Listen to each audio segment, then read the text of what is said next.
aujourd'hui c'est à moi de faire le gentil. Laisse-moi, lâche ça. Ah non. Et dis, les gens ils arrêtent pas de dire que c'est toujours moi le méchant et toi le con. Enfin le gentil. Alors aujourd'hui c'est moi qui fais le gentil apathie. Hein. Bon. Alors, monsieur Piquetzac, dites-moi, là, il semblerait que depuis quelques mois, voire quelques années, vous auriez subtilisé subrepticement 600 000 patates pour les confier aux bouffeurs de gruyère là-bas en Suisse. Alors, monsieur Piquetzac, qu'en est-il? Je n'ai pas, et je n'ai jamais eu de compte à l'étranger, ni maintenant, ni avant. Je dément ces accusations, et j'ai porté plainte en inflammation. Je nie en bloc et en détail. Et en conséquence, la voix sur la cassette, ça peut pas être moi. Dites, il suffit pas de le dire pour que ce soit vrai, hein. Ça peut pas être moi, puisque je n'ai jamais eu de compte à l'étranger. Ah bah forcément. Je ne sais pas de quoi il est question. Je n'ai pas eu de compte en Suisse ou ailleurs, c'est ahurissant. Je poursuivrai tous ceux qui répandront cette calomnie gravement diffamatoire qui porte atteinte à mon honneur. Dites sur un autre ton, hein. À supposer qu'il existe, je peux par avance qualifier ces soi-disant documents comme étant de faux grossiers. Je ne me suis jamais senti coupable, même si j'ai pu paraître accablé par le soupçon terrible qui pesait sur moi. Oh non. Si, depuis le début, c'est moi qui dis la vérité, c'est moi. Ah oui, je n'ai pas eu à aucun moment un compte en Suisse.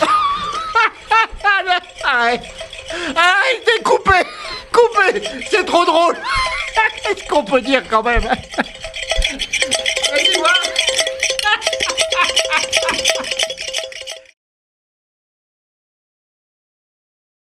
Bon ben alors, monsieur Piquetzac, là, le furoncle a éclaté, là, toute la merde est répandue maintenant. J'ai rencontré les deux juges aujourd'hui. Je leur ai confirmé l'existence de ce compte.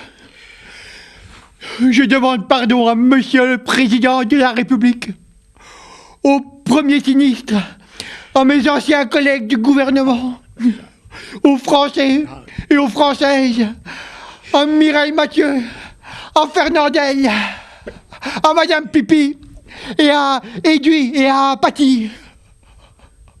J'ai mené une lutte intérieure taraudante et j'ai été pris dans la spirale infernale du mensonge. Oh ça, les spirales, c'est toujours infernal. Je suis dévasté par le remords.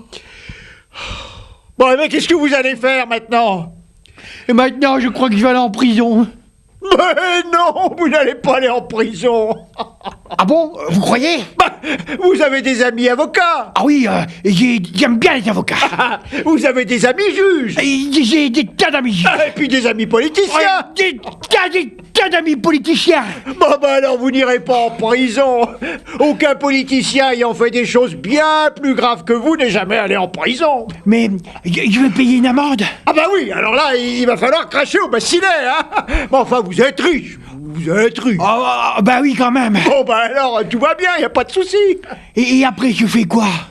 Eh ben après, vous vous faites discret pendant une paire d'années, et puis autour d'une élection, là, vous ressurgissez comme un diable de votre boîte, et puis vous ressortez du placard. Et je serai élu encore une fois. Mais bien sûr.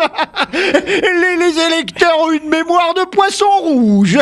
Alors tout va bien. Mais oui, tout va bien. Dormez, dormez, braves gens, tout est sous contrôle.